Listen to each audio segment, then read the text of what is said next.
Bonjour les amis et bienvenue candidates et candidats du concours d'action en première année de médecine et de pharmacie dans cette séquence exceptionnelle dans laquelle on va corriger le concours que vous avez passé aujourd'hui même. Alors, on va présenter les réponses et bien évidemment les méthodes pour trouver ces réponses et on commence par la première question. Je m'excuse pour la visibilité de l'énoncé. Chaque fois, j'ai fait un effort parce que je ne peux pas vraiment voir les choses correctement, mais quand même, la méthode, elle est correcte et j'ai pu quand même donner les réponses proposées, donner la bonne réponse parmi les items proposés. Alors, pour la première question, il a été question de calculer la limite de cette expression, racine de ln de e plus x moins 1 sur racine de x plus 1 moins 1. Bien évidemment, pour ceux et celles qui ont passé le concours ce matin, bien cet après-midi en fait, ils ont toujours les idées fraîches et ils peuvent bien attaquer les réponses pour comparer à leurs propositions. Voilà donc ce que je vous propose. Alors, il s'agit bien d'une forme indéterminée. Alors, je vais multiplier par les deux parties conjuguées pour enlever le symbole radical et après simplification, on va trouver quelque chose de ce type-là qui correspond à la limite de référence ln de 1 plus delta sur delta quand delta égale à 0, quand delta tend vers 0. Et donc, la limite cherchée est bien 1 sur E. J'espère bien que vous avez coché la bonne réponse. Très rapidement aussi, la question suivante, on nous demande de calculer la dérivée de la fonction f de x qui égale à 1 sur 1 moins x, ln de 1 plus 1 sur x. Alors, laquelle parmi ces items, regardez que les items proposés, ils ont gardé l'expression ln de 1 plus 1 sur x. Donc, un petit conseil, ce n'est pas nécessaire de ramener au même dénominateur ou faire de calcul. Il s'agit bien de calcul de la dérivée d'un produit. Et donc, la superposition fg', c'est f'g plus g'f. C'est ce qu'on va faire. Attention, il y a des petits calculs, mais il faut bien répondre assez rapidement. Et donc, l'astuce est d'utiliser la dérivée de la fonction homographique ax plus b sur cx plus d', c'est le déterminant ABCD sur cx, le dénominateur e carré. Alors, c'est ce que j'ai fait avec la méthode classique, blablabla, et on va trouver que la bonne réponse est bien 1 sur 1 moins x carré, ln de 1 plus 1 sur x moins 1 sur x, facteur de 1 moins x carré. Attention à ce signe moins, comparé à votre proposition. Question suivante. Le nombre complexe, il est égal à, le nombre complexe, c'est 7 moins 15i sur 15 plus 7i. Je pense à la puissance 2021. Alors, je ne suis pas sûr, mais quand même, je vais vous présenter la technique. Alors, il s'agit de remplacer, regardez, je vais attaquer le plus devant le 7 plus 1. Je vais l'écrire, c'est moins i au carré, moins i au carré. Alors, moins i au carré, c'est bien évidemment, c'est plus 1. Et je vais factoriser par moins i et je vais regarder, je vais avoir la même quantité au dénominateur, c'est la même, ce qui me permet très rapidement de simplifier et de trouver moins i à la puissance 2021. Et donc, tension, c'est une puissance impaire. Je pourrais bien faire sortir le symbole moins et garder i à la puissance 2021. Et donc, c'est également 2020 fois i. Il s'agit ici d'un nombre pair fois i. Donc, un petit calcul. Mais attention, parce qu'il faut être précis. Ils nous ont proposé dans les items i et moins i. Donc, dans ce cas-là, c'est moins i avec lui. Question suivante, soit x dans l'intervalle ouvert 0,1, la limite de cette expression, elle est égale à, voilà les propositions. Je sais bien que les idées sont fraîches, vous avez pu voir ceci aujourd'hui, et donc ce que je vous propose est le suivant. Donc très rapidement, je vais voir la suite n comme une somme de termes consécutifs d'une suite géométrique, voilà la raison pour laquelle. Et puis, d'après l'expression classique, c'est 1 moins 1 x à la puissance n plus 1. Et puisque x ou bien moins x compris entre moins 1 et 0, donc la limite à la puissance n plus 1, c'est 0. Donc, la limite cherchée est bien 1 sur 1 plus x. Vous pouvez arrêter la vidéo si vous n'êtes pas convaincu. par la réponse ou bien si vous voulez comparer aux autres. Pour la question suivante, le nombre de solutions de l'équation, attention ici, je ne sais pas, est-ce que c'est x à la puissance 3, 4, 5, ce n'est pas clair parce que j'ai juste trouvé ceci très rapidement, mais quand même, j'ai essayé par 3 et 4 et 5.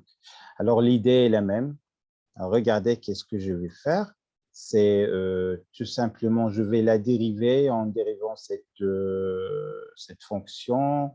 Sa dérivée, elle est strictement croissante, donc elle coupe l'axe en un seul point. Par conséquent, il s'agit bien d'un seul point. Bah, si j'ai fait une erreur peut-être de recopier la bonne puissance, je ne pense pas que c'est 2 parce que c'est ces 2, on va attaquer par la méthode de discriminant et ceci pourra nous permettre de répondre à la question.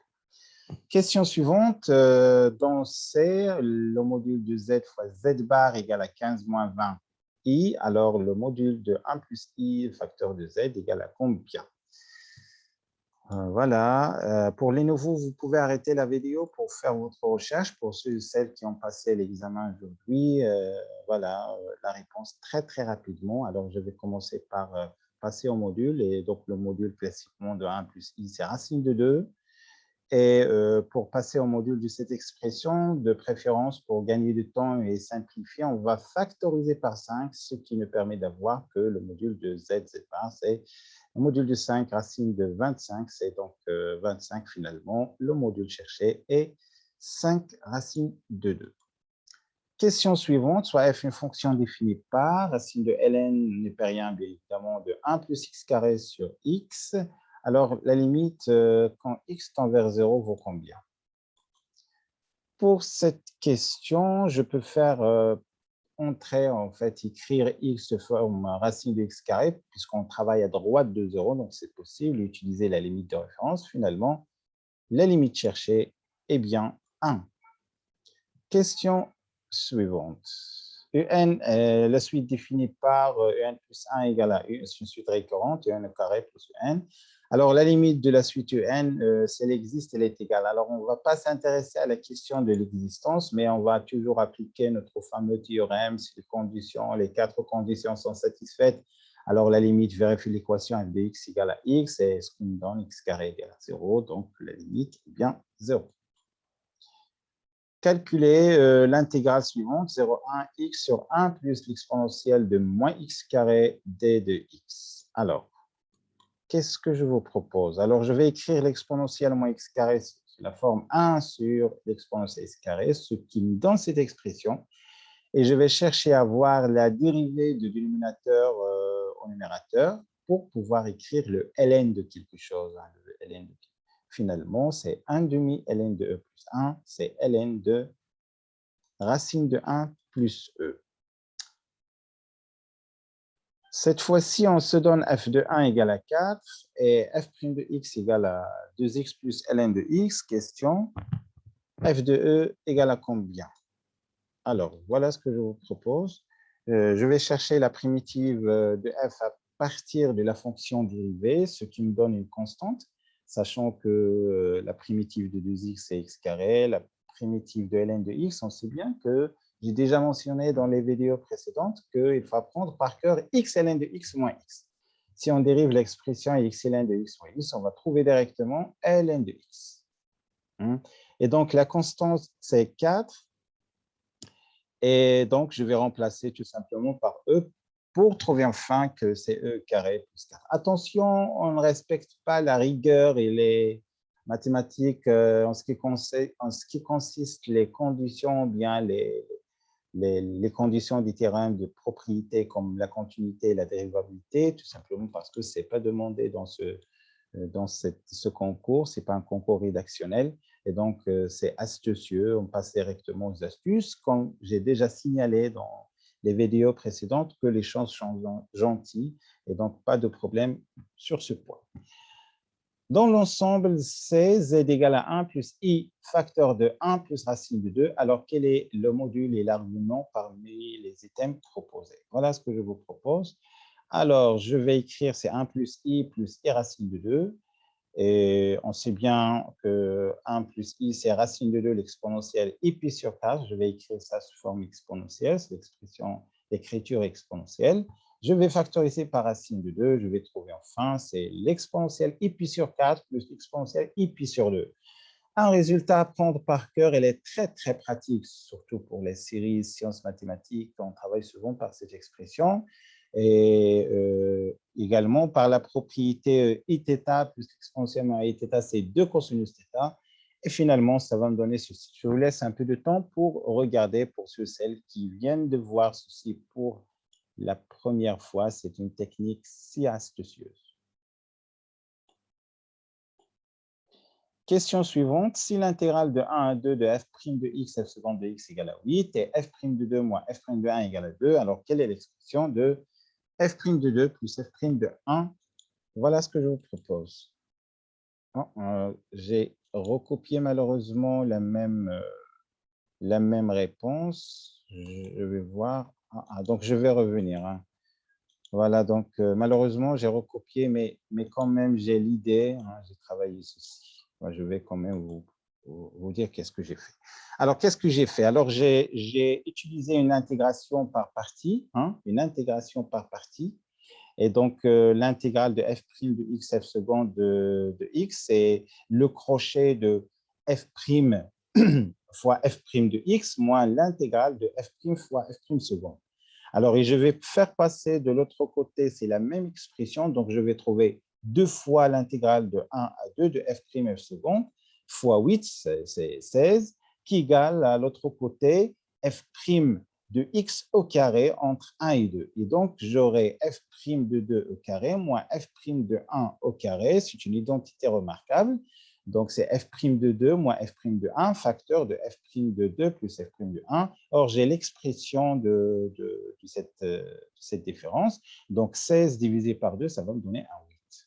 C'est bien dommage, je n'ai pas recopié, mais vous pouvez arrêter et écouter l'audio d'une 12e fois, 3e fois, pour comprendre ce que je viens de dire. Alors, je vais passer. Si vous insistez, alors je vais peut-être vous envoyer ceci en commentaire pour la méthode. Soit cette fois-ci, la Sn, c'est la somme de k égale à 1 jusqu'à n de q à la puissance n. Quel est voilà, la valeur de q, c'est si la limite de Sn égale à 4. Alors, je vais, comme j'ai déjà fait dans une situation pareille, alors je vais considérer qu'il s'agit d'une somme de termes consécutifs d'une suite géométrique. Regardez, puisque Q, on suppose que à la puissance n tend vers 0, on va trouver donc Q sur 1 moins Q égale à 4, ce qui me permet de trouver la valeur de Q, à savoir 4 sur 5, ce qui est compatible avec... Pour cette situation, l'intégrale de, je ne sais pas, est-ce que c'est pi sur 4, pi sur 2, de sinus de x sur sinus de x plus cosinus de x. On a déjà travaillé dans un concours cette technique. Qu'est-ce qu'on a fait? On a posé un nouveau calcul. En fait, on a défini une nouvelle intégrale, à savoir les mêmes bornes, mais cette fois-ci avec le cosinus. Et donc, si on fait la somme i plus j, ça va me donner 1. Et donc, c'est la différence, pi demi moins pi sur 4. On a donc la différence. En fait, on a la somme. Mais pour la différence, on trouve avec une ln, c'est-à-dire le numérateur, et la dérivée du dénominateur. Sauf qu'on remplace, on trouve ln de racine de 2. Mais si on revient sur les propositions, c'est bien dommage, il n'y a pas l'item parmi les items proposés. Alors, soit j'ai mal recopié les bornes parce qu'elles ne sont pas visibles d'après cette image, mais quand même, l'idée est là pour ceux et celles qui ont passé ce matin. Ils ont dans la tête les valeurs en question, ils ont même les copies.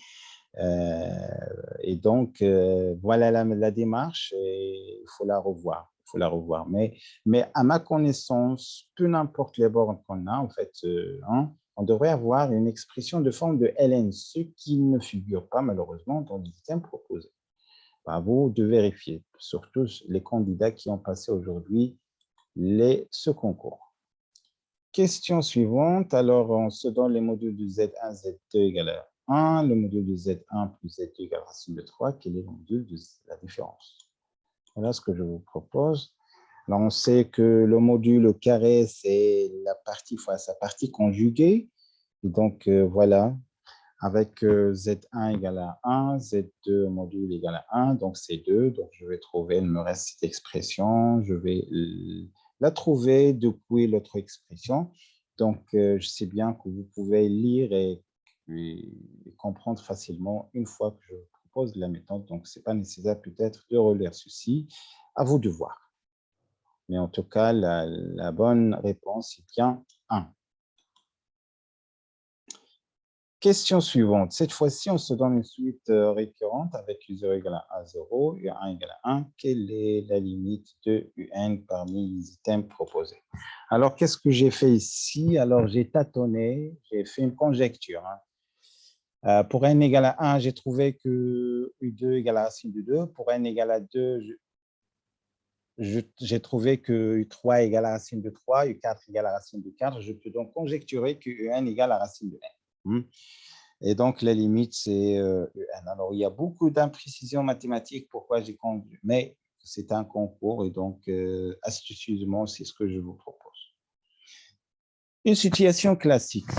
Cette fois-ci, de la continuité, mais plus, on a aussi les dérivables. Alors, la fonction et les dérivables en 0 aussi.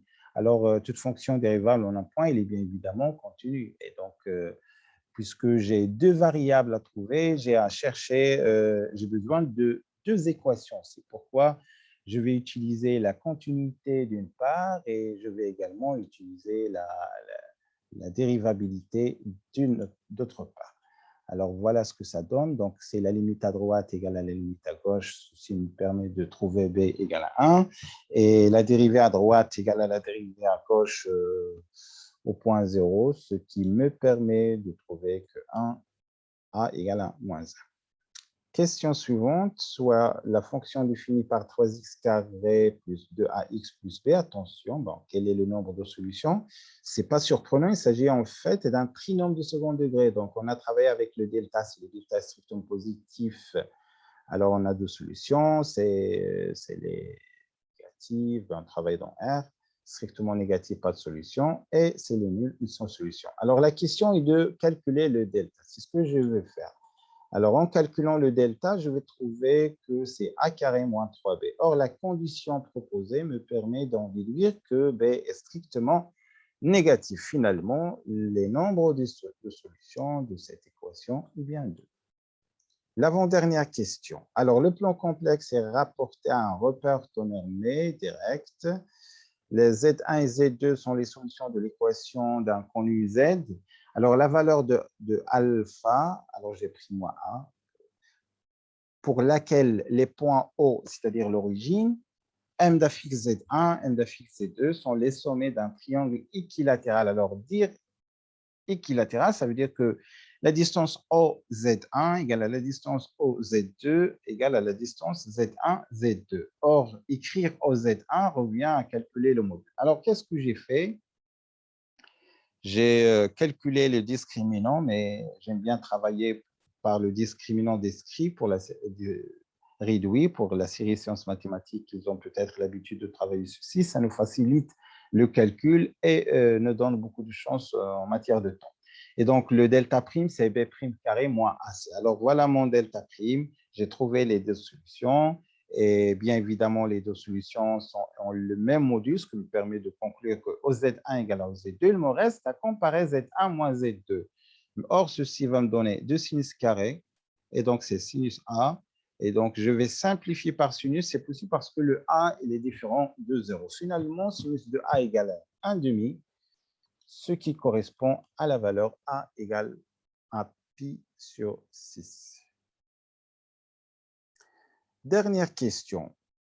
Pour tout entier naturel, on pose fn de x égale l'exponentielle de x moins nx, si je n'ai pas fait d'erreur, alors lesquelles des quantifications, en fait, des assertions suivantes, elle est correcte. Alors, si on regarde, il s'agit bien de trouver la solution de cette équation. Alors, trouver la solution de cette équation nous laisse penser au théorème des Valeur intermédiaire, les choses sont simples, continues, je n'ai pas précisé ceci, mais f de 0, c'est 1.